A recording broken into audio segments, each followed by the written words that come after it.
अस्सलाम वालेकुम दोस्तों, हफ्सा सिंधी चैनल ऑफिशियल ते ख़ुश आमदीद। अॼु पंहिंजो टॉपिक आहे अरबन जो दौरु।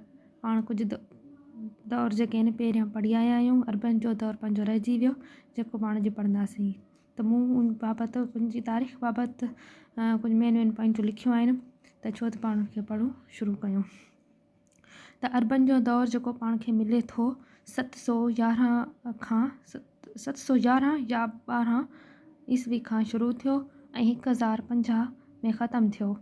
त बेसिकली पाण ईअं पढ़ियो आहे त 712 में जेको मोहम्मद बिन क़ासिम सिंध ते हमलो कयो ऐं उनखां पोइ सिंध फतेह थी।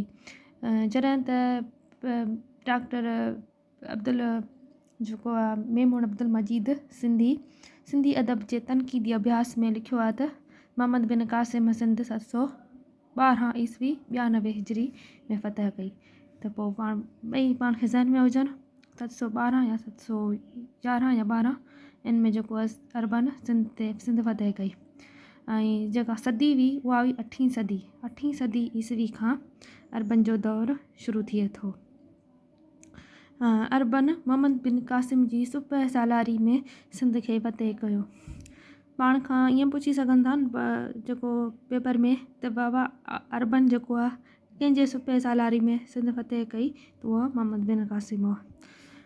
अरब दौर खे सिंधी अदब जो अवाइली दौरु बि चयो वञे थो। ठीकु आहे, हूं त जेको आहे सूमरनि जे दौर खे बि अवाइली दौरु चयो वञे थो।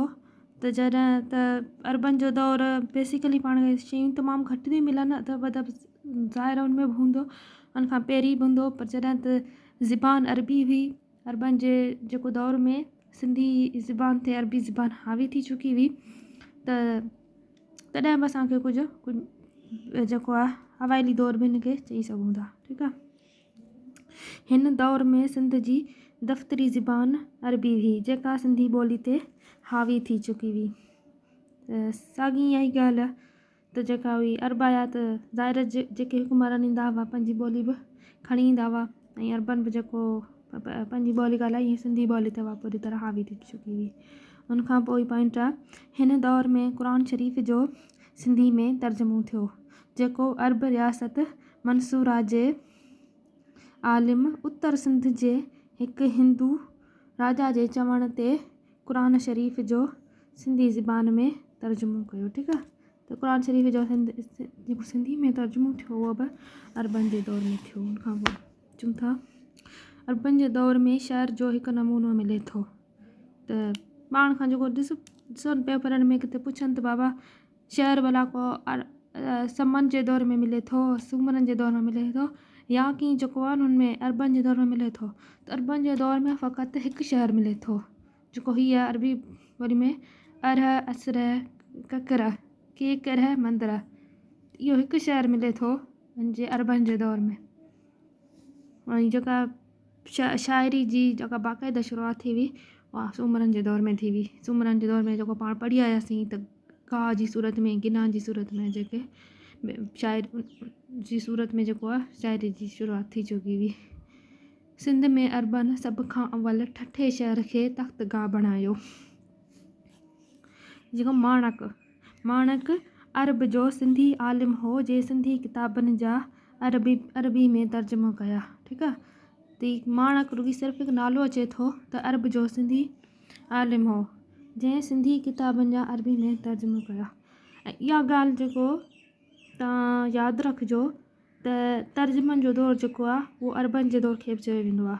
हिकिड़ो पाण अंग्रेज़नि जे दौर खे बि चयो वञे थो। अंग्रेज़नि जे दौर में इलाही जेके हुयूं शयूं जेके हुयूं तर्जुमो थियूं हुयूं ऐं नयूं सिनफ़ूं आयूं हुयूं, पर अरबन जे दौर में बि जेके हुआ तर्जुमनि जो दौरु चयो वञे थो। ॿिया मिनहाजुद्दीन व मलिक किताब जो ॿियो नालो छा आहे, त उहो आहे चचनामो। ठीकु आहे, चचनामे खे चयो वेंदो आहे मिनहाजुद्दीन व मलिक। डॉक्टर अलामा दाऊद पोटे मुताबिक़ चचनामे जो मुसनिफ़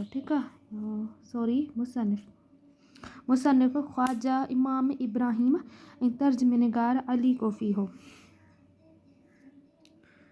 उनखां पोइ क़ुरान शरीफ़ जो उहो तर्जुमो अब्दुल्लाह बिन उमर हाकुम जी हुकूमत हेठि थियो। क़ुरान शरीफ़ जो जेको सिंधी में तर्जुमो थियो त कंहिंजी माना उन दौर में हुकूमत कंहिंजी हुई त उहो हो अब्दुल्ला बिन उमर। त हीअ जेके हुयूं चंद मेन कुझु अहम ॻाल्हियूं हुयूं अरबनि जे दौर में। अरबनि जो दौर कॾहिं शुरू थियो, उनमें दफ़्तरी ज़बान कहिड़ी हुई ऐं उनमें जेको पाण खे शहर मिले थो न, ऐं अरबनि जे दौर खे जेको आहे तर्जुमनि जो दौर बि चयो वञे थो। ऐं इहे तव्हांखे उमेद आहे क्लियर थी वियूं हुयूं। ऐं मिलूं था वरी ॿिए लेक्चर में। अल्लाह हाफ़िज़।